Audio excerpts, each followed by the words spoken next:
Assalamualaikum warahmatullahi wabarakatuh. Nama saya Oki Uliasa Putra Rambe dari semester 3B. Di pertemuan yang ketujuh kali ini saya akan mereview kembali materi hukum pidana lanjutan yang telah disampaikan oleh Ibu Prof. Dr. Hajah Heni Nurani SMH beserta Bapak Dr. M. Rendi Ridayandi SMH. Bab ke-1 tentang percobaan atau fogging. Definisi tentang percobaan tidak diatur dalam KUHP.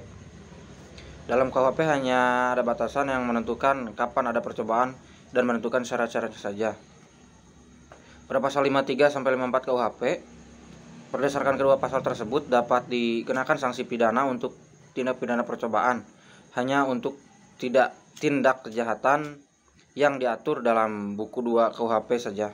Selanjutnya sifat percobaan yang pertama sebagai dasar atau alasan memperluas dapatnya dipidana orang. Yang kedua sebagai dasar atau alasan memperluas dapat dipidananya perbuatan. Berikutnya dasar patut dipidananya percobaan. 1. Teori subjektif, yaitu perbuatan terletak pada sikap batin atau watak yang berbahaya dari si pelaku. Yang kedua, teori objektif, yaitu perbuatan terletak pada sifat berbahayanya perbuatan yang dilakukan oleh pelaku. Selanjutnya unsur-unsur percobaan. Yang pertama, niat. Yang kedua, permulaan pelaksanaan. Dan yang ketiga, pelaksanaan tidak sesuai bukan karena kehendaknya sendiri.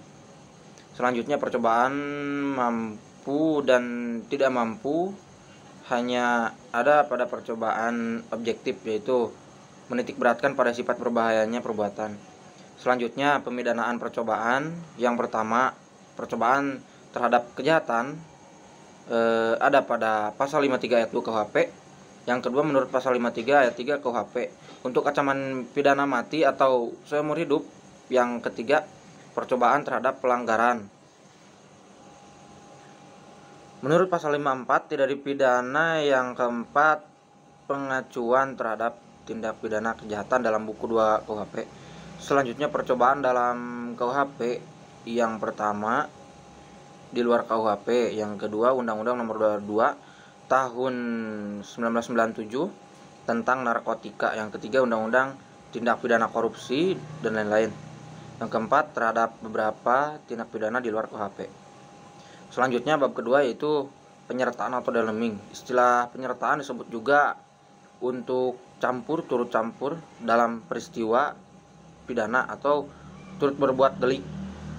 Pengaturan penyertaan yang pertama secara umum dalam buku 1 bab 5 KUHP pada pasal 55 sampai 63. Yang kedua secara khusus dalam bab 2 KUHP, buku 3 KUHP dan beberapa peraturan di luar KUHP atau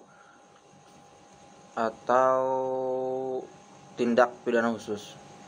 Selanjutnya penyertaan adalah apabila suatu tindak pidana terlibat lebih dari satu orang atau beberapa orang melibatkan diri dalam satu tindak pidana.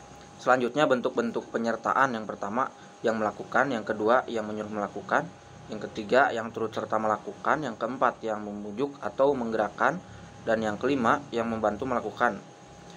Selanjutnya penggolongan penyertaan. Yang pertama menurut KUHP yaitu golongan pelaku dan golongan pembantu.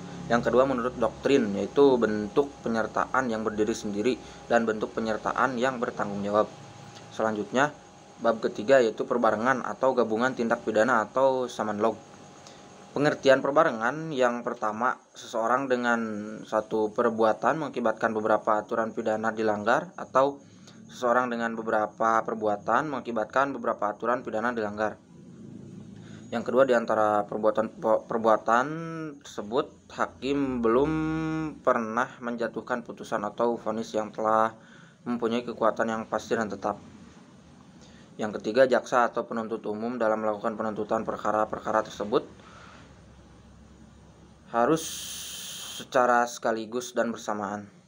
Selanjutnya pengaturan perbarengan atau gabungan tindak pidana. Yang pertama, perbarengan dalam pasal 63 KUHP, perbuatan berlanjut pasal 64 KUHP hingga perbarengan perbuatan pasal 65 sampai 70 KUHP. Selanjutnya sistem pemidanaan perbarengan, pengaturan atau konkursus idealis atau pada pasal 63 KUHP.